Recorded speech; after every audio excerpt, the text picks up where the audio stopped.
on est tombé dans un piège, on est en train de régresser. Je vous donne un exemple précis. Mouroud Mouloudaoui, c'était un des présidents du MRAP, le porte-parole du MRAP, Mouvement contre le racisme pour l'amitié entre les peuples.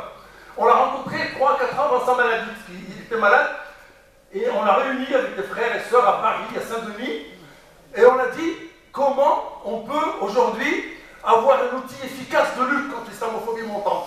Lui, il s'est battu très fort à l'intérieur du MRAP pour les obliger à reconnaître l'islamophobie comme racisme spécifique.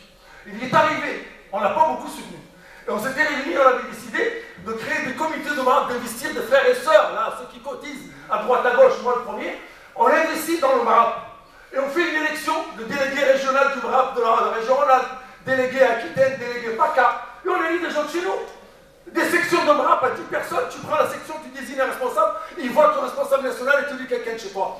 Pourquoi on vient s'enfermer dans le ghetto politique, dans le ghetto communautaire, pour se faire désigner du doigt? Vous voyez, ils ne sont pas comme nous. Ils ne veulent pas travailler avec la LDH, la Ligue des droits de l'homme, le MRAP, ça. Donc aujourd'hui, il faut changer de posture. Et moi, j'ai dit tout à l'heure en aparté, je disais à Yasser, je leur ai fait un message. J'ai envoyé, j'étais en Tunisie, j'ai envoyé un message à la Ligue des droits de l'homme. Je suis membre de la commission Islam et laïcité. Il y a des membres de la Ligue des droits de l'homme qui sont chez nous. J'ai dit, s'il vous plaît, est-ce que vous pouvez envoyer ce message, parce qu'ils avaient une rencontre entre les deux organisations. J'ai dit, demandez-leur s'ils ne peuvent pas nous faire sortir un Mouloudaoui de la Ligue des droits de l'homme. Parce que c'est ça dont on a besoin aujourd'hui.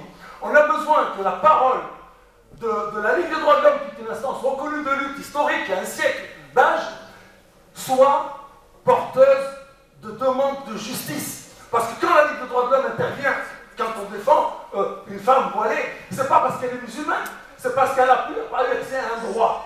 Quand la Ligue des droits de l'homme le défend, on dit elle défend le droit des femmes de s'habiller comme elles veulent. Quand c'est Abdelaziz Yasser, c'est les communautaristes, c'est les islamistes. Ils défendent une femme voilée.